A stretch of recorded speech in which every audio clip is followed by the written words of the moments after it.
ku manta ku yi subscribe sannan ku dangwala mana alamar ƙararrawar sanarwa.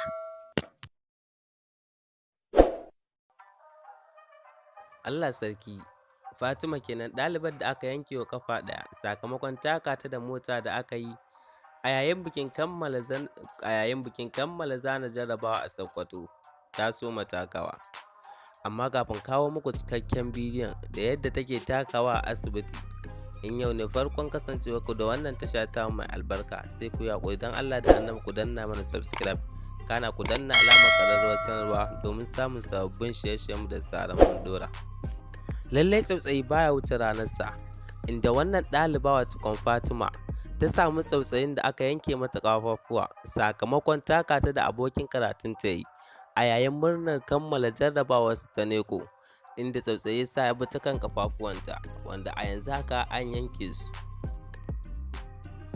Fatima dai tare da abokan karatunta da kuma ƙawayenta maza da mata suna cikin murnar kammala jarrabawarsu ta NECO, inda shi wannan tsautsayi ya afka mata kenan.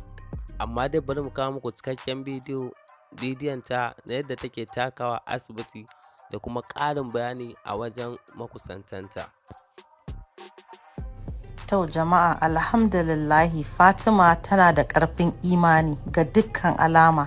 Gashi dai an yanke mata ƙafa a dalilin hatsarin nan da wannan reckless driver ya janyo mata. Instantly her life is changed forever. No amount of money, nothing will ever make her for a limp a rayuwa.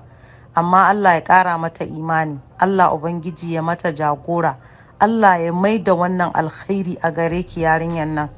Jama'a, ku tashi tsaye ku canja rayuwar 'ya'yanku tun kafin dare ya muku nisa. Mu tashi tsaye mu sa yaran mu a addu'a, mu yi musu fada, mu ja musu kunne. Duniyar nan is very short. Duniyar nan in ɗanka baka ja kunnen shi ba, ya ji magana ka ya ka alkhairi, ka yi asara. Allah ya wa dukkan yara albarka. Ubangiji Allah ya kaɗe mana fitina. Duk wannan faɗan da muke yi soyayya ne da aminci. Fatima da alama yarinya ce mai imani. Masha Allah, tabarakallah. Last week abin nan ya faru, gashi nan har ta tashi ana ɗan dogara da ƙafa. Amma inside ni na tabbata she stone. Tana trying. Duk mai ƙauna annabi ya sa ta addu'a, mai ƙaunar sallallahu alaihi wasallam ya sa 'ya'yanmu baki ɗaya addu'a. Allah ya bata lafiya. Wallahi mutane ai hattara, wallahi ai hattara. Kuma dole wannan ya zama koyi ga 'yan baya.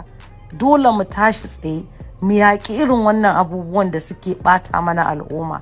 Ba za mu zauna muna kallon al'ummarmu ta lalace. To fatan mu anan shine Allah ya bata lafiya, Allah ya sa kuma shine haka mafi alkhairi a rayuwarta. Su kuma 'yan baya Allah ya kare ya kiyaye. Iya wannan ya isa darasi ga masu ganganci da abin hawa.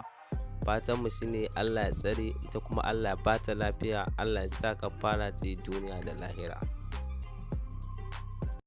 To duka anan muka zo ƙarshen labaran namu, sai dai idan bidiyon da muka saka maka ya burge ka, sai ka danna mana alamar liking. Idan kuma Allah ya sa yau ne farkon kasancewarka da wannan tasha ta mai albarka, sai ka yi haƙuri don Allah da Annabi ka taimaka ka agaza ka danna mana subscribe, kana ka danna alamar ƙararrawar sanarwa domin samun sababbin shirye-shiryenmu da zaran mun dora. Muna godiya da kasancewa da tashar mu ta Jimina Hausa TV.